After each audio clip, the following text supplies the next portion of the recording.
Team Mayo Tucson coming at you.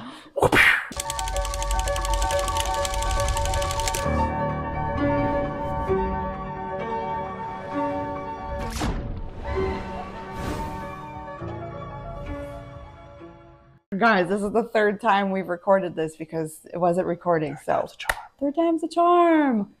Condos.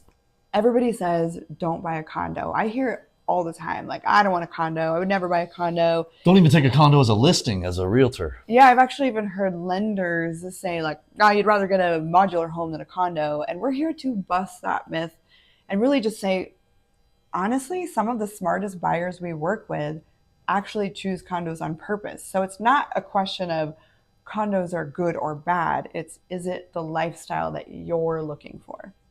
Let's say the complaints out loud. Let's just get it out there because they are real. So HOA fees every month, they can be steep and they might go up regularly. You never know. You don't fully control your property. You have shared walls, so you don't have as much privacy. Rules about what you can do and what you can't do.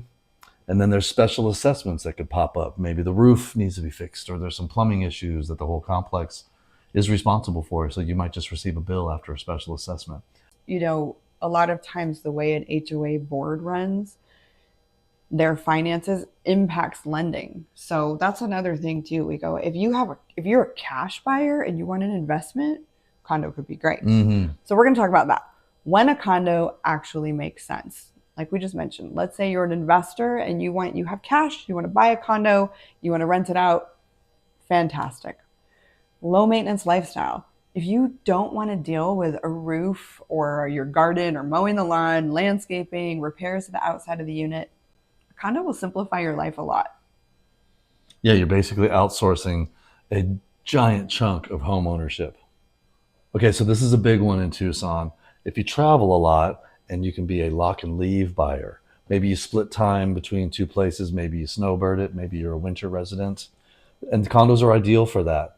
You can leave for weeks or months. You can do some long-term rentals. You can do some Airbnb type of stuff with your property, and you can have a property management company handle it, or you can just go, see you later. See you in 6 months. Mm-hmm.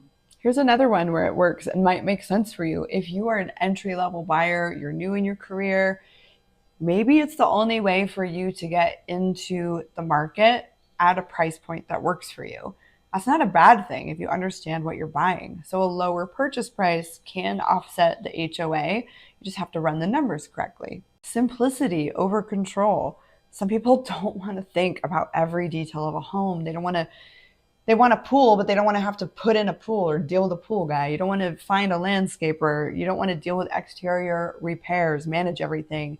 You just want simple. A condo can offer that. And I did that at one point in my life. I sold a house. I was a single mom. I moved into a condo, and it was like, I don't have to think about taking the trash out. Mm-hmm.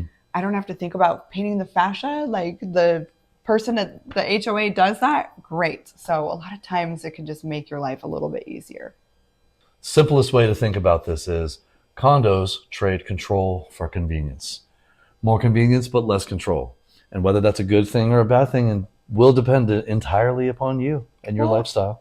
Really quickly too, something I thought about. Tell me about it. What are you thinking about? Well, sometimes you can buy a house where there's an HOA also. Because we hear buyers a lot be like, I don't want an HOA, even in a single family home. You know? And so they're like, they pass on dictate what color you can paint your door or whatever. So that's a whole other video. People that we have seen purchase a condo have really put, again, those weighing the pros and cons, like HOA, I can hear my neighbor, I have a carport instead of a garage, but I'm going to travel 6 months out of the year. I don't have to mow the lawn. I get the swimming pool. I have an extra bedroom for guests to come and stay. I can make a little extra money on Airbnb. So everyone that we've worked with have loved condos, and it's made sense for them. But I guess that's the point of this video. Make sure the lifestyle of a condo makes sense for you before you just deem it as good or bad. Totally. So if you've been told never buy a condo, they suck, it's not the full story. The better question is, does it fit my lifestyle? And if you're trying to figure that out, that's exactly what we help people do every day. Yep. Mm-hmm. So reach out anytime. Follow along. Like, subscribe, comment, ask the questions. We are here for you. Team Mayo. Out.